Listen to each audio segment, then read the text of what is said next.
एक बार की बात है, सभी शिष्य रोज की तरह शिक्षा लेने के लिए गौतम बुद्ध का इंतजार कर रहे थे। वह सभी साथ में बैठे थे, केवल एक शिष्य को छोड़कर, जिसका नाम था महाकाश्यप। वह हमेशा उन शिष्यों से अलग बैठा करता था और वह किसी से बात भी नहीं करता था। वह हमेशा मौन में रहता था। उसकी अपनी ही एक दुनिया थी। सभी शिष्य उसको देखकर पागल और मूर्ख समझते थे। वे लोग अभी इतने काबिल नहीं बने थे कि उसके मौन को समझ पाए। बुद्ध अभी तक नहीं आए थे। एक शिष्य बोला, आज तो बुद्ध ने आने में काफी देर लगा दी, जरूर उन्हें कोई जरूरी काम आ गया होगा। दूसरा शिष्य बोला, हाँ तुम ठीक कह रहे हो, वरना बुद्ध हमेशा ही वक्त पर आ जाते हैं। काफी देर बाद बुद्ध उन शिष्यों के पास आए। बुद्ध को देखकर सभी ने उनको प्रणाम किया। बुद्ध के हाथों में एक कमल का फूल था। वह पेड़ के नीचे अपने स्थान पर बैठ गए और काफी देर तक उस फूल को देखने लगे। उस फूल को देखते देखते ही उन्हें और वक्त गुजर गया।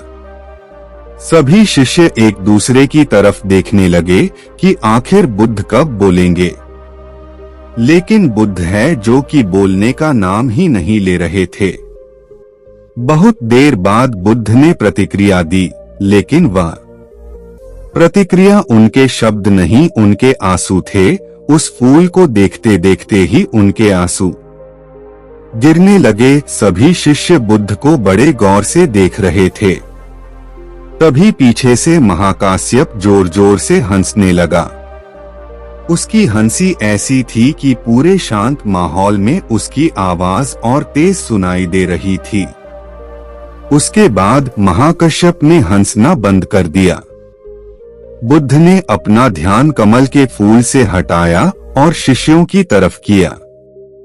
एक शिष्य बोला, बुद्ध, हम सभी कब से आपकी प्रतीक्षा कर रहे हैं, लेकिन आप तो इस फूल को ही देखे जा रहे हैं।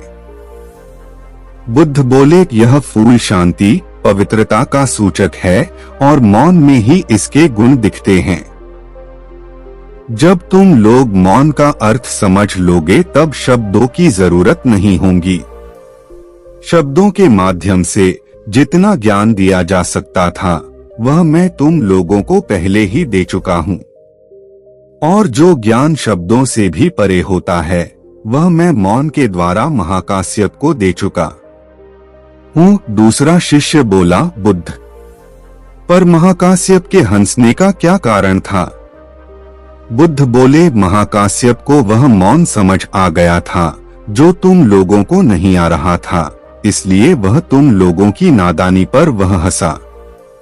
तुम लोग हमेशा इसी इंतजार में रहते हो कि बुद्ध हमको कुछ बोले और हमें ज्ञान प्राप्त हो, लेकिन सभी कुछ सुनने के बाद तो व्यक्ति की खुद की ही यात्रा शुरू होती है।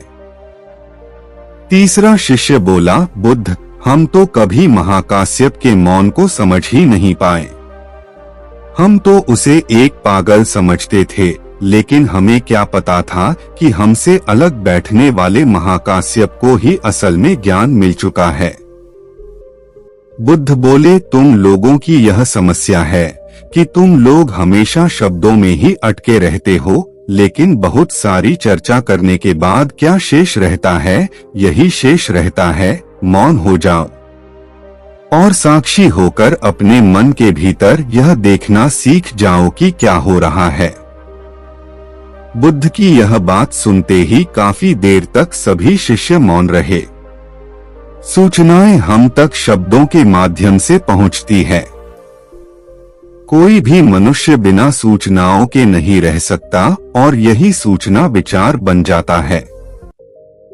हमारी भी यही समस्या है कि हमें अपने मन में कुछ ना कुछ विचार डालने ही होते हैं, लेकिन इन अत्यधिक विचारों से हमें कुछ प्राप्त नहीं होता, क्योंकि विचार सहायक तो होते हैं, लेकिन हमारा उनमें अटक जाना हमें आगे बढ़ने से रोक देता है। इसलिए खुद को खाली करके हमें उस मौन को महसूस करना होगा जो कि हमारी जिंदगी को हल्का बनाता है।